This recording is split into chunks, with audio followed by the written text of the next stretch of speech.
Hi guys, thanks for tuning in to rev-match, and today we're gonna test drive the #1 wannabe gangster car, the Chrysler 300. Ты знаешь, педрила, послушай.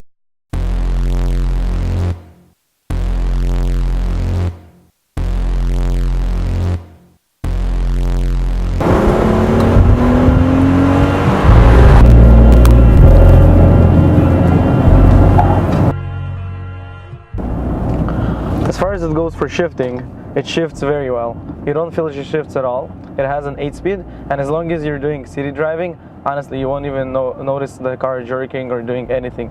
It's just super smooth through the entire way. The worst thing about this car, that I could think of, besides the quality, of course, is that it feels like a huge boat. Okay, try to imagine yourself in a single-engine fishing boat. You know how when you try to steer it, it's pretty quick, but you have to be you have to know what you're doing in order to hit it the right spot and the right motion in the water. This is the same thing. If you try to go fast in this car and you literally want to swerve in between lanes, you better watch out, because even though it has all-wheel drive and it's not super quick or super fast, well, I'm lying, it's actually pretty quick, but it's because it's not super fast and it still has all-wheel drive, it doesn't feel stable. It still doesn't feel like you control the vehicle fully on the road and do exactly what you want. It won't take direct orders from the driver, no. It will do what you say, but in its own way. It's like you're being a boss at a job and you ask your employees to get a report done for you. So you have one idea of a report, but the employees will do a completely different thing, but they will still deliver and do what you asked for. You know what I mean? See, go left. It goes left, but it makes me feel like, whoa. It's like taking me there. I'm telling the car to go there and it's taking me there, but I really actually feel how it's taking me there. And that's not a nice feeling. It's not a confident feeling. And that's what you always want in a car. Feel of confidence, that you're in control. Unfortunately, I can't say I get it in this car. So as you guys already know, I'm very big on interior design and the quality. So let's talk about design first. If you actually take a look at the steering wheel, the dash, and how everything combines in the driver's area, it's pretty nice, nothing too exciting. I must say, I'm not used to this gear knob here. Apparently you just turn it and that's it.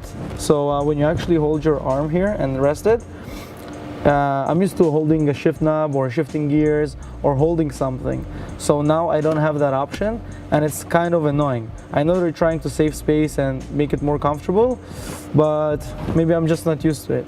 As we go along here for the climate controls, now you can control them through the screen and also manually. However, the manual controllers, they look identical in every single Chrysler, Dodge, Jeep model, and it's actually kind of annoying because you're walking in a different car and you're expecting something different, but it looks the same. I do like to give them kudos about their nice display on the dashboard here. It looks amazing. The layout, the design is just spectacular. I like the color combination, everything is on spot. The only thing I would like them to improve on for maybe future models is the pixels on the dash screen. Even though it looks nice and distance apart, as you come close, you can actually see the pixels and that it's not as high quality as it could be. Like for example, if you look at Cadillac or Ford or Lincoln, their display systems are much clearer and much better quality, especially when it comes down to those small pixelated figures. The other thing is the main Uconnect screen that we have here is very easy to control. I was able to connect my phone within literally a minute or two. It didn't give me any trouble. My phone spotted it right away, it connected right away, and it's very easy to control for the actual infotainment system when you use it manually. And now, the voice commands, however, are terrible. They're just brutal. It doesn't recognize anything I say, so I didn't even try and bothered using it. However, if I touch it, it's fairly easy, understandable. responsive right away. Some of my friends who tried using the same system, girls especially, they're saying they're having problem and nothing is working. I think it's just a matter of time before you get used to it. Now, the most intriguing part for me here is how easily it connects with my phone, because I absolutely love streaming music from my phone. I don't like listening to XM, I don't like listening to the radio. So for me, this system works. The only thing, once again, as I mentioned, just for future models, I know Chrysler can put out their best right out for the first generation models, but come on guys, this has been on the market since 2011 or 12, and I think you had more than enough time to make it super nice and like super high quality. So hopefully you take a note from that. Okay, so we talked a little bit about the design. Now let's go ahead and talk about quality. Now, please, Chrysler, pay some attention, because I'm only saying this because I want you to do better, because I actually kind of, in a weird way, like this car. So the first thing I'd like to point out, please pay attention here. So this is the dash. Okay, I know you won't make it leather because this car is like 30 something grand, out the door like 35,000. I get that, you can't make it like a Bentley. Alright, but please, what the is this? What the hell? You're paying so much money for your car and the dash is moving? How do I know, as a consumer, this thing is not gonna fly off when I drive? How do I know this is gonna survive for another 5-10 years? This car only has 20,000 kilometers. Look how strong it's moving. This is just disgusting. This shows how much you care about your vehicles. It's absolutely dreadful. Should be ashamed of yourself. What the is this? Now, not only that, let's go ahead and talk about the second part. So, as you can see up here, we have a panoramic sunroof. I love panoramic sunroof, and especially in a sedan, it looks amazing. Thank you for getting one. But what is this? Huh? What is this shitty plastic? Look, look. You want to tell me this can survive in 5 years? In 10 years? It will probably be falling apart. What is this cheap quality? Like seriously guys, I'd really like you to step it up.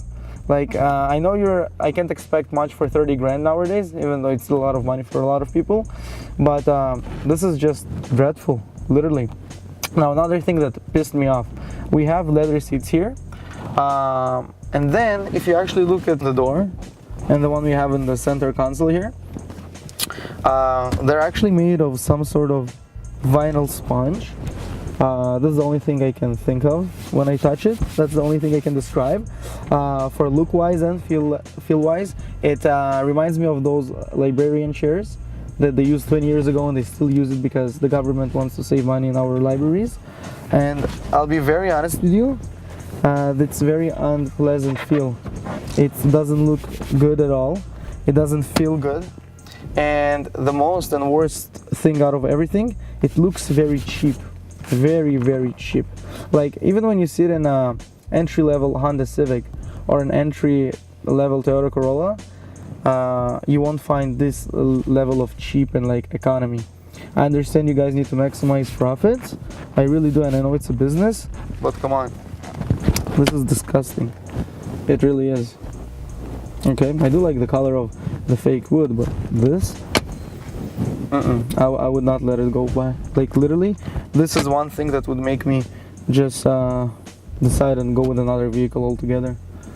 Just this armrest and this armrest on the door here, just because of that vinyl. So I'd really like you to pay attention for it, okay? Okay, a lot of guys ask me to see how this car is doing for space, especially in the back seat. So let's see here. Okay, so if you guys ever get kidnapped, I'm sure there is more than enough room to struggle here, okay, and fight your way out of a battle. Okay, let's see here. Yeah, looks like you can relax. Let's see here. If you're doing some crazy maneuvers with the enemy, yeah, I think you guys are going to be more than comfortable in the back seat here. So if you're trying to kidnap somebody, or somebody tries to kidnap you and your hands are tied, I think you'll be able to fight your way out of it.